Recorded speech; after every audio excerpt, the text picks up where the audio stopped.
I met a guy named Terrence Parker. And he came over to my house one day and he said, "Do you know, you've heard of house music?" I said, "No, what's that?"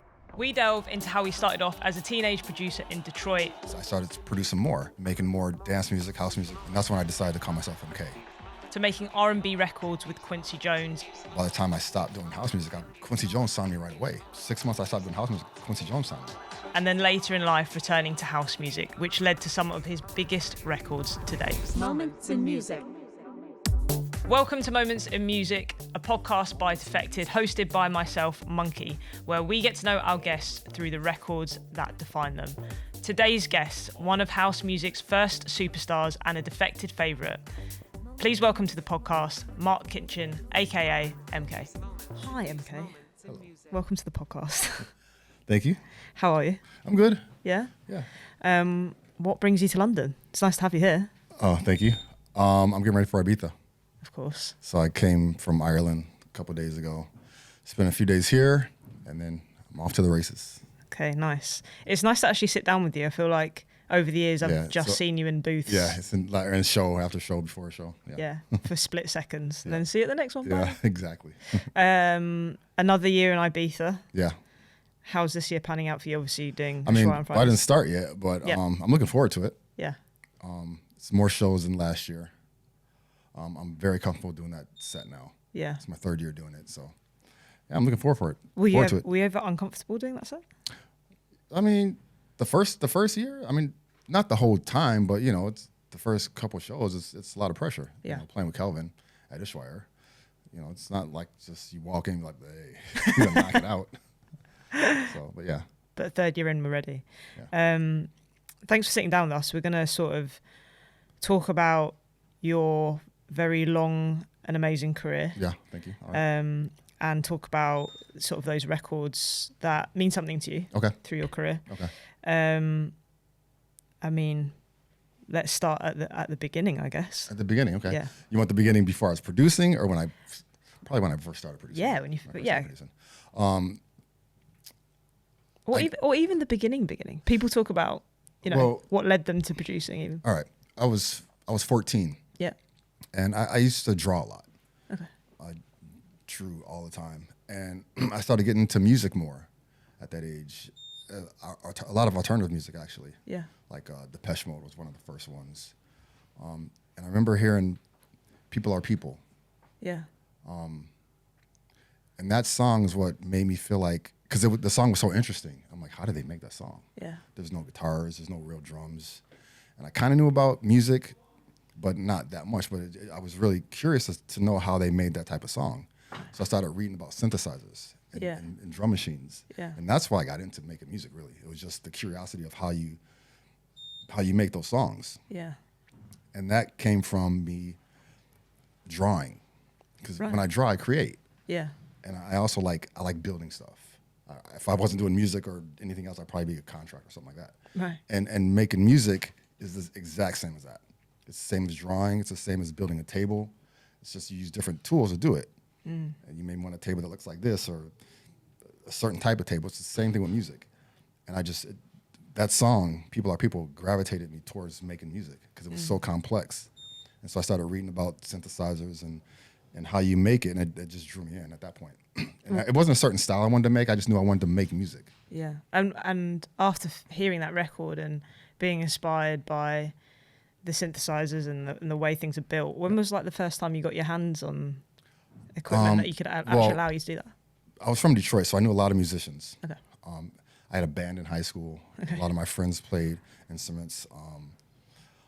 And I had an older friend named Keith. I forgot his last name. He lived around the block from me, but he was a lot older than me. He was like maybe 5-6 years older than me. But he was in a band, and I used to go to his house. Yeah. I think I was probably 13, 14 at the time. He was in his 20s, and he was in a band. And he had a Korg Poly 800. Okay. And he would let me, mess around with it. And I'm like, this is cool, and this is how you make sound. And then I started reading about different synthesizers, like Keyboard Magazine. I used to buy Keyboard Magazine every month, and hear about the new equipment. I could never afford it. Yeah. So I just used to go to his house, and then I ended up meeting other musicians and using their equipment.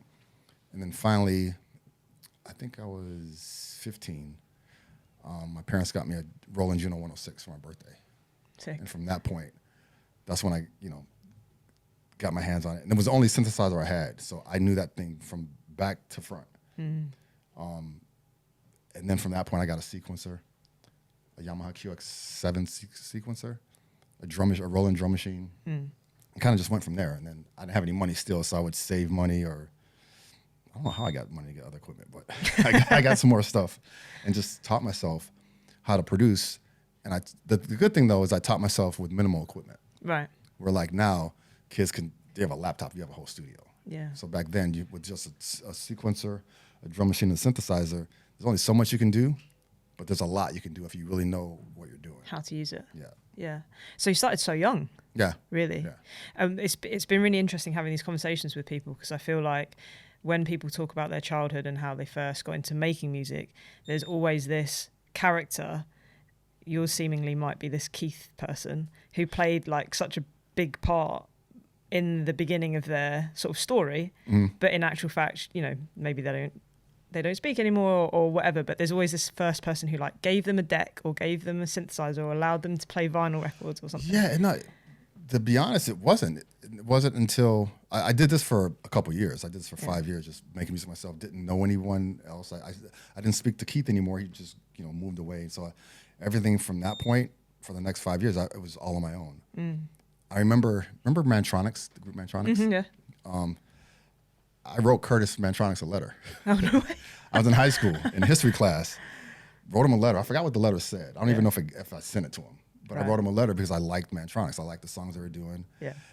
And I remember I made demo tapes and sent demo tapes to record labels. Did he reply? Did he reply? No. Okay. No reply. No reply. No one called me back. Nothing. But that's just what I did. Yeah. And then eventually, I met a guy named Terrence Parker. And Terrence, we had a mutual friend, and he came over to my house one day, and he's like, "You make music?" I'm like, "Yeah." And he said, "You ever heard of house music?" And I said, "No, what's that?" And he kind of showed me a couple records, and then he said, "Do you want to make a house song?" I'm like, "All right." And I heard then I heard house music. I'm like, it's a kick, a bass line, and a clap. Yeah. Like, dude, I can make this in my sleep. Yeah. That's what I thought I was the shit back then. Yeah. 'Cause I was, self-taught and didn't know what was really going on. So I made a track with him. Okay. And that was my first record I ever made. Do you remember what it was called? Yeah, it's called The Group of Separate Minds, and the song was called First Base. Amazing. Yeah. So you made a house record without even going to a rave? I mean, I've been to clubs when I was 15, but they were all alternative clubs. Yeah. But I made that song, and Kevin Saunderson heard it. Right. And Kevin Saunderson wanted to put that song on he had a Detroit Techno 1 EP, or was it an EP, or just that compilation album that he was doing. Yeah. And Shay Damier, who works with Kevin, called me and said, "Hey, Kevin wants to put this song." I forgot how he got my number. He got my number somehow. Yeah. Because I put out the First Base 12-inch. So the number of the label, which was Buy Right, I think.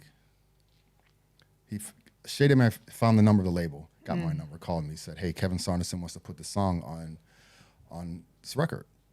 And by this time, I knew who Kevin Saunderson was. Yeah. So I'm like, "Kevin Saunderson from Inner City?" So I'm like, "All right, cool." So I went down to their studio, met Kevin, met Shay, met Derek May, met Juan Atkins, all those guys, Carl Craig. Yeah. And from that point, that's when I got into house music officially. Okay. And for the first time, did it kind of feel like, because I find that, like collaborating stuff and discovering new genres is always more fun when you have like a bit of a crew, when you have people to create with. I mean, I didn't really have a crew because I was still, I wasn't respected like that. Okay. It wasn't like this new great fire kid named MK is in the building. Like, I wasn't even called MK yet, you know what I mean? So I was just a young producer who had a song that Kevin liked. Yeah. So it wasn't like I got treated that great. It Yeah. wasn't like, but Kevin did. Kevin like had open arms for me. He said, "Come use the studio whenever you want." So that helped. But I still never had a crew. Yeah. Shay Damier and I got pretty tight though. But that was like the first part of getting into house music. And then I started listening to what was going on. They had the club called the Music Institute. Yeah. Downtown. That was like probably one of the dopest clubs I've ever been to. Yeah. By the way. So that was like my first house club I went to. Yeah.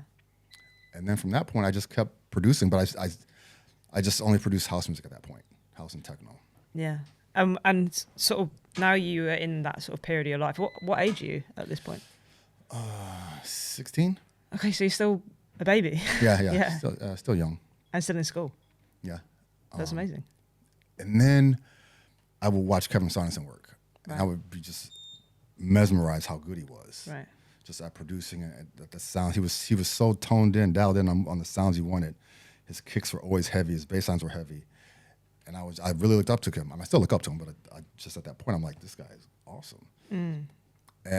But still, I wanted to be my own person. Yeah. And I didn't want to, just hang on his coattails or anything. So I started producing more. Yeah. Making more dance music, house music by myself. And then the second one I did was a track called Somebody New. And that's when I decided to call myself MK. Right. And Kevin put that on his KMS label. Yeah. So I did that. And then I still wasn't DJing then, so I still wasn't going to clubs really. So I didn't really know what my records were doing. Right. I just kept producing. That's all I wanted to do. I didn't want to DJ, didn't want to be famous. I just wanted to produce, cool music. Yeah. And from then, I did a song called Get It Right, where I sampled Aretha Franklin. Yeah. Again, didn't really know about how clearing samples work and all that stuff. I did that and put it out myself. Oh, did you? Yeah. And because I saw how Kevin and Derek May and Juan Atkins put records out. They had their own labels. And I saw how they did it. Right. And I figured out a way to do it with no money. Yeah. Which was I literally just would make a song, put it on cassette, send it to a pressing plant, and say, hey, can I have, I would send the cassette to a distributor. Yeah. The distributor would say, I like it, I want 500 copies. Call the pressing plant, hey, can I have 500 copies? But can I COD the money? Meaning after it's pressed, send it to the distributor, they'll pay you. Yeah. And then you pay me. Right. I did that. This is such a wild thing to do at such a young age. When you're that age, it's like you're not in a box. Yeah, You just yeah. kind of do whatever. Yeah. And that's what I did. And then I don't know how many it's sold. Not that many, but it's still like a kind of an underground like classic. Yeah. And then after that, I made Burning. Yeah. And No big deal. once I made Burning, I knew Burning is a song I did that I liked that I didn't want to give away. Like I wasn't like Kevin put this on KMS. I thought there was something about it. Right. Where I just wanted to keep it. You knew, like, as soon as you made Yeah. it. Yeah. I knew because I sat on the song for at least a year before I even put it out. Really? Because as a young kid making music, I didn't always make music to put it out. I just made music just to make music. And okay, let's go to the next one. So I sat on it for about a year, and I remember I kept listening to it in my apartment. I'm like, this is really good. And eventually, I met Elena Simon. Yeah. And brought her down to this Kevin studio and said, do you want to sing on this? She's like, yeah. And we were so nonchalant about it. It wasn't like, we need to sell 50 million copies. We need to get signed. We just didn't care. Yeah. We were just having fun in the studio. And I played it. She went in the studio and she started singing Burning. She didn't sit down and write it with a pen. Right. It was just like, we just vibed. Yeah. And at that point of me producing, I didn't really know about how long you should really be spent on vocals. She went and sang it like twice. I'm like, yeah, sounds cool to me. and we just ran with it. Yeah. And I did the same thing, cassette to a distributor.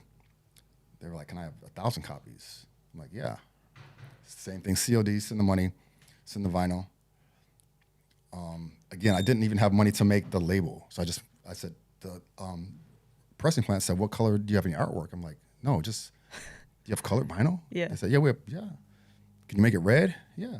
Okay, in the center part, can you just make it black? Right, Area 10, that's my record label name. I write MK Burning. Yeah. And they did it.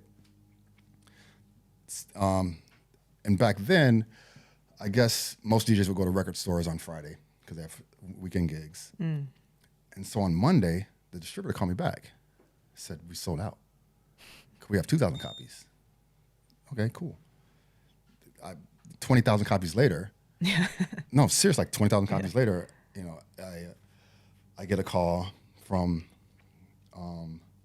Marcy, who used to manage Kevin. And she basically said, can we have a meeting in New York? So did that. Did you know that the tune was blowing up in clubs at this point, No. or you didn't have a? I didn't hear it burning in the club until I was probably 20 something. Right. Crazy. And then I got offered from Cardiac Records, which is a part of Virgin, to sign the record. And they called and said, hey, no, okay, let me back up.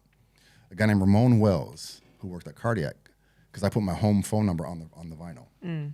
He called me and he said, hey, I just wanted to call and let you know, whoever this is, that I really like the song Burning. And he was just calling to say he liked it. Right.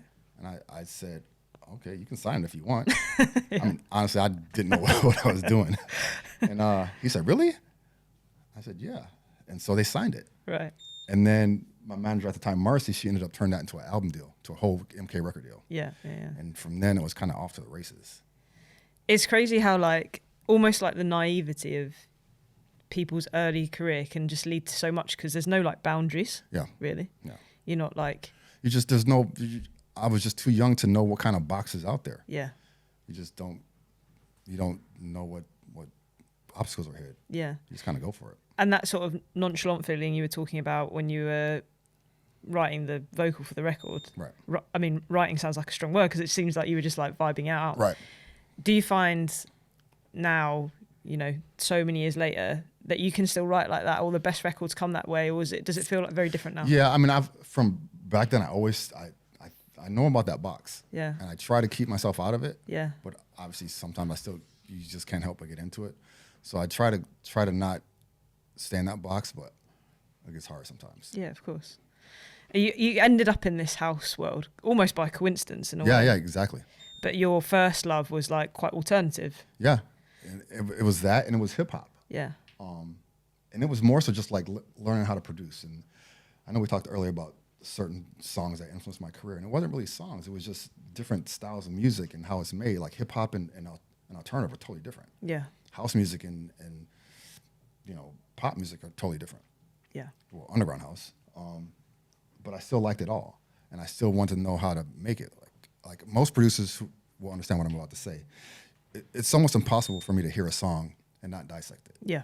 And not say, where's that sound from, or what's that from, or who wrote that, or that bass line could work on something I'm doing. It's impossible for me to hear a song and not do that. But I like the fact that I can hear any type of song and get something from it. Yeah. So.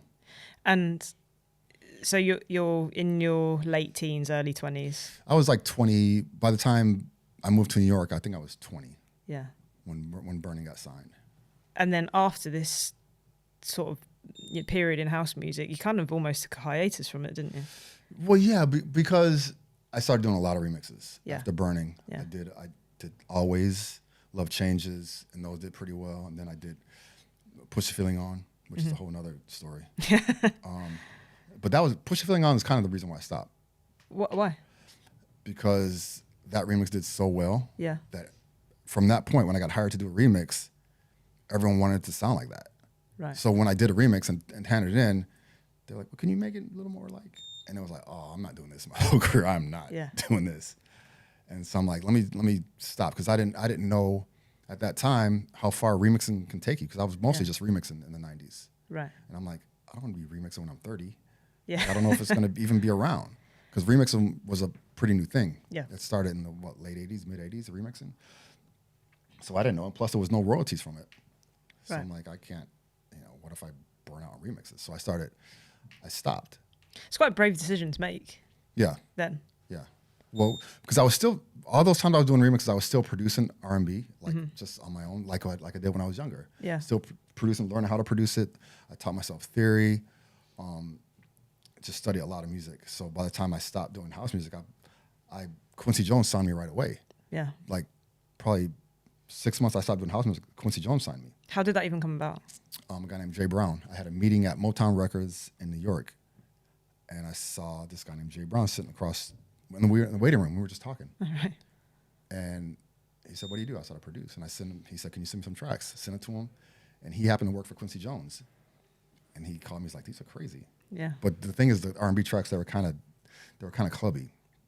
Yeah. For an R&B track back then, before Timberland, it wasn't really a big thing to have clubby R&B tracks. And so that's how that happened. Let's talk about that period of your career. I feel like you've spoken about it in interviews briefly, but not actually in that much depth. Yeah. But it's a really interesting part. Yeah. It got to a point where Jay Brown started managing me. Yeah. And, Jay Brown was connected to everyone to the point like where people who know Jay Brown know how Jay Brown and Jay-Z are connected. So Jay Brown got me in. I was in with, I think there was a point where I almost worked with or written a song with 50% of the R&B groups that were out in the 90s. Right. Even if the song didn't come out, I know them or I have a song that I recorded with them. Did that for a while, and then I met Jay-Z together with Jay Brown. We all became friends. I've hung out with Jay-Z a lot back then. And it was just a lot of R&B, hip-hop, a lot. Like I have so many funny stories about that. And then again, it came to the time I'm like, I'm not really feeling this anymore. Right.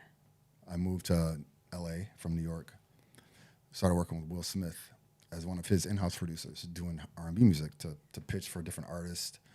And producers who do that type of work understand this too also, is the way you make your money is you write a song and pitch it to the artist. And if the artist takes it, you're good for a while. You get a nice fee. If it's a big song, you get royalties, but there's that chance it won't get taken. Yeah. And that happened a lot. It's a gamble. It's a gamble. Yeah. And it was like, and then I had my first kid, and I'm like, this is like too unstable for me. It's like, and I was kind of like, didn't really know what to do at that point. I'm like, I can keep doing this, but it's like, you place a song, you make enough money to survive for 6 months. And then the next 6 months comes around, you're like, all right, I got to do this all over again. Yeah. And it was that for like a couple of years, and it was like, it was very frustrating. Did that put pressure on you, like creatively? Yeah. Because then you start producing things like, you're like, all right, I got to do it. Yeah. That, I mean, the fact that you've kind of gone from house to R&B, but not just like house R&B. You've had a breakthrough record, then you've gone to R&B. You're working with Quincy Jones. Yeah. You're like continuously evolving. Yeah. Is this something that you do sort of intentionally, or just something that happens like naturally? Well, it was naturally. I was just a young producer who knew that's what I want to do as a career. Yeah. Just kept doing it. But then once I had my daughter, that's when things are like, okay, you got to kind of tighten up a little bit. Yeah. And this was after Napster. Right. So record sales were already shitty. The whole music business turned upside down, like in 2001, because of Napster. Yeah. And the internet and people ripping records, ripping music. The teenage me is sorry. Yeah, I mean, I did it too though. So I ripped software also. So it's no one's fault really, but the industry took a hard hit, and so it was harder to play songs. I remember one year when I was doing R&B music before Napster, I made $300,000 on placing tracks that never came out. Oh, crazy. Because I would get a fee just before they even, like say I did a song for Tony Braxton. They would pay me for it, but it didn't make the album, but I still got paid for it. So that happened a lot. But after, the internet thing, and then labels weren't doing that anymore. They're like, okay, we're not giving you money unless we know it's on the album. Yeah. When you think about that period of your career, that sort of R&B period, like, how does it make you feel? Well, there's two periods of it. There's the period where like you were just popping. Yeah. And then there's a period where you're like, this isn't so glamorous. Yeah. And it got more cutthroat. Right. Like, especially doing R&B music with the urban boys. It's a lot different. Yeah. So that was tough. Is there a particular track that stands out from that period for you that reminds you of that period? Yeah, I did 2 songs for SWV, and that was my favorite group at the time. Yeah. I did a song with SWV and Snoop Dogg, SWV and Snoop 40. Those are my probably favorites. And then a group called 702. I did a few songs for them.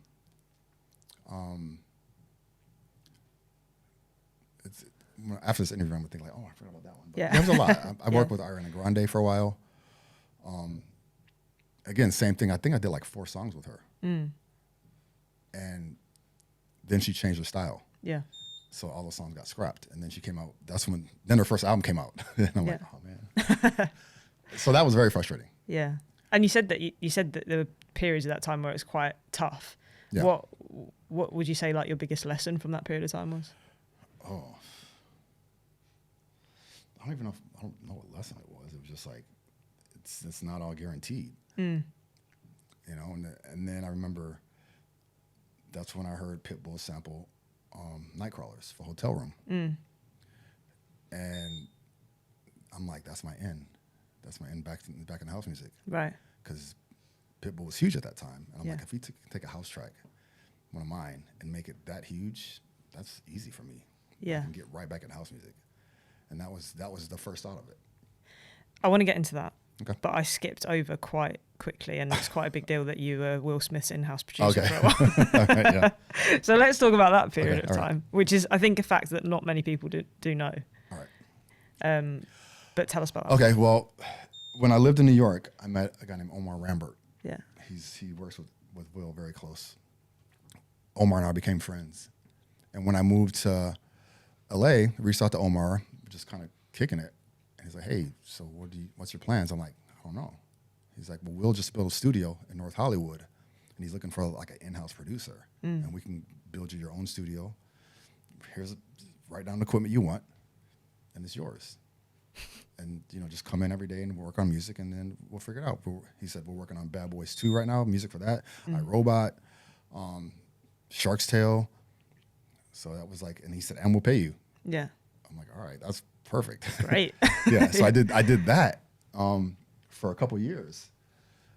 And again, it was still hard to place stuff. You still place a few things here and there, and I still got the check from Will, but I'm like, this is not stable. Right. And also, how was that working on albums that are essentially like a link to movies? That's a very niche. Yeah, it's very specific. Yeah, thing. Very specific. And TV shows, it's like, Yeah. Will produced a TV show called All of Us, and I did the theme song for it. And I think there's 30 versions of it that I did. Right. Of the same song. Right. And it's like, wow, can you change this one song at 2 seconds? Yeah.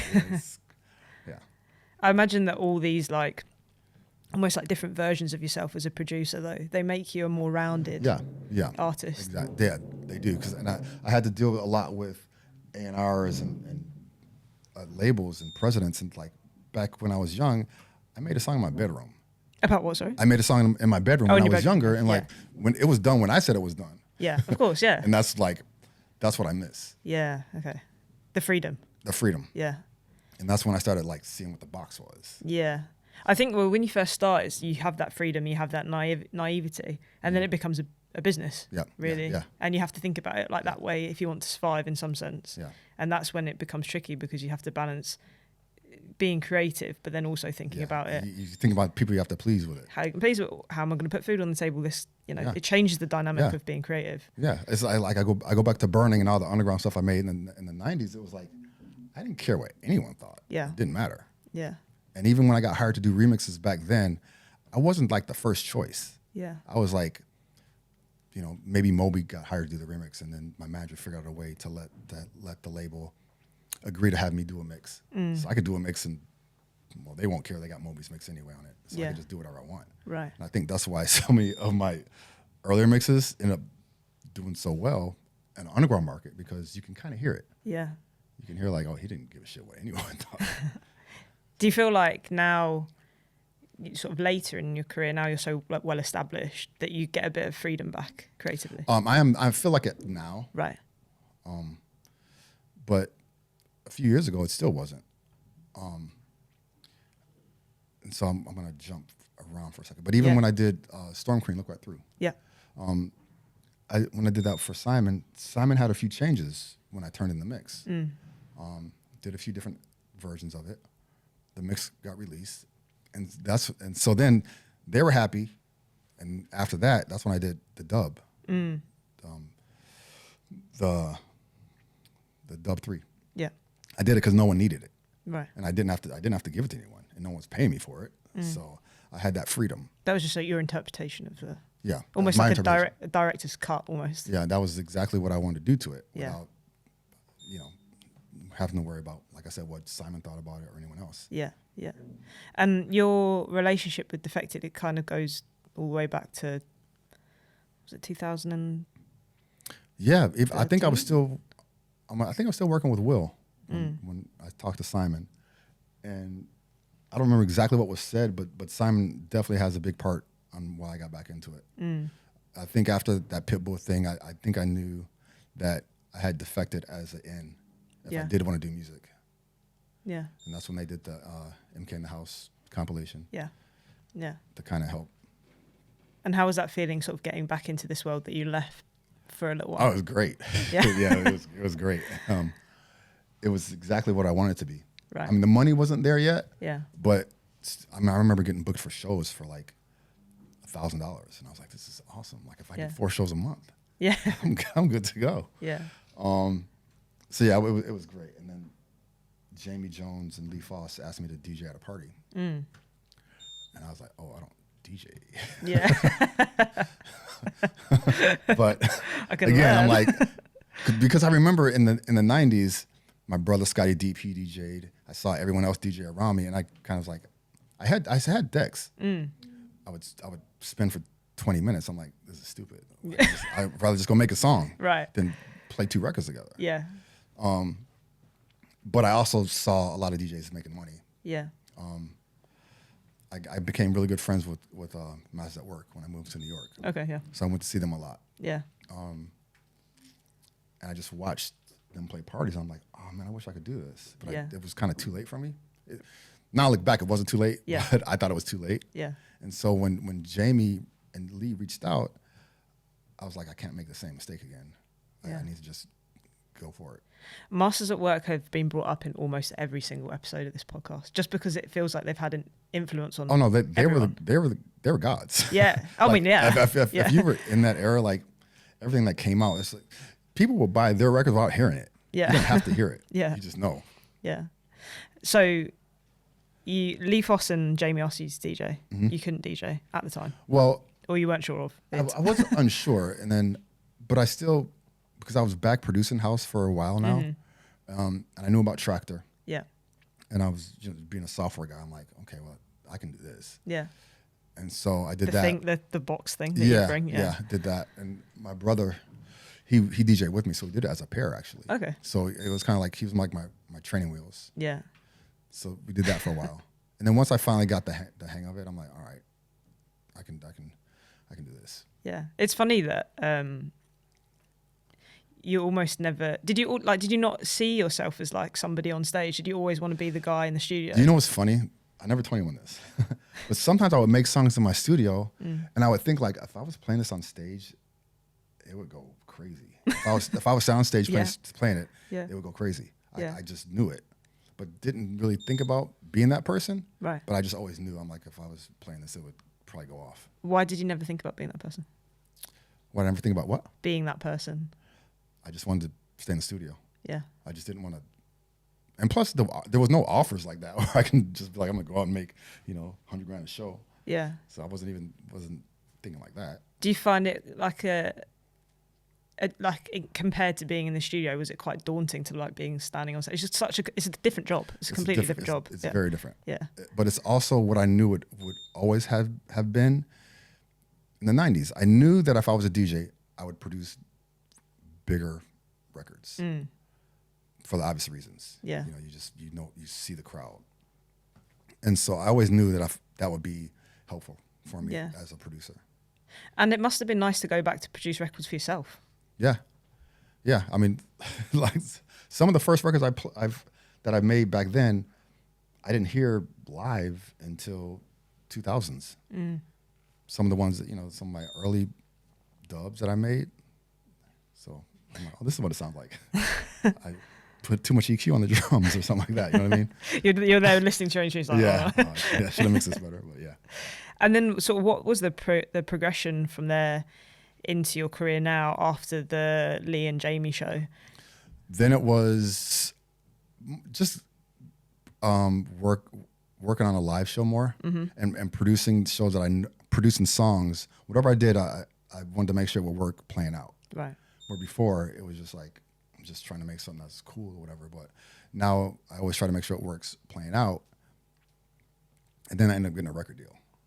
Yeah. Which I never want it because I knew that's going to put me in a box hard. Right. But I knew it would help. Yeah. But I knew that box is gonna tighten up pretty big. So I did that. Yeah. And just kind of worked through it. Why did you make that decision if you knew it was gonna put you in a box? To be honest, at the time, I think it was more financially. Yeah. Yeah. Otherwise, I would have just said no. I'm just gonna do my own thing. Yeah, of course. I mean, it gives you. I think money does give you a bit of free. It gives you freedom, really, doesn't it? Yeah. Be able to, make what you want and right. do what you want in a sense, in some sense. But now, how does everything feel to you? The music, the live show, the being one of the biggest DJs in the world, the Ushuaias. It feels great. Yeah. Honestly, it feels great. I think I have a good, solid career behind me. I would say you have a pretty solid career. Yeah. Good, solid career, and then just trying to, make sure I do the right things going forward. And what does feel like the right thing going forward now? Making the right type of records, and again trying to make sure that I stay true to myself when I make a song. Has that been like a sort of long process over the years? Yes, especially being signed to a label, because sometimes they will pitch a song, and they'll say this is the one that, and I'm like, really? All right, if you say so. Where I don't really like doing that. How do you like find when you're in the studio? How do you find joy in making music? Like what brings you joy when I make a song when no one's expecting it, when no one asks for it. Yeah. And that's why the new song that I did called "She's in the Club," no one asked for it. Yeah. I literally just made it and like, oh, this, all right, yeah, you can put it out, but it wasn't meant to, was meant for nothing, just for me to go in my studio and create something that I like. Yeah. And do you when you sort of like deviate from the path, if you like, of what feels safe, it feels like you're the sort of person who kind of leans into that. You enjoy doing that. Right. Do you find it scary as well? To put that music, to step out of the safe zone and then put that music out. Oh, no. Yeah. No, it doesn't. Like whatever. That's great. I wish I had that. Yeah, I'm definitely not because I know I can always get back to where right where I need to be if I have to, but right. No, not at all. And so, firstly, thanks for sitting down and talking to us. And I've learned so much, and I'm sure the people listening are gonna enjoy this podcast and learn a lot about you. Yeah. What's next for you? What do you want to do?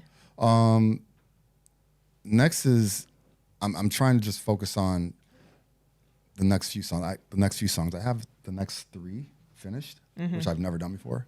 What do you mean? You've never done my before? next 3 singles. As in you've never been so ahead. Yeah. Which is good because now I can go in the studio again at my house at my leisure and make tracks without anyone saying, "Hey, when's the next single?"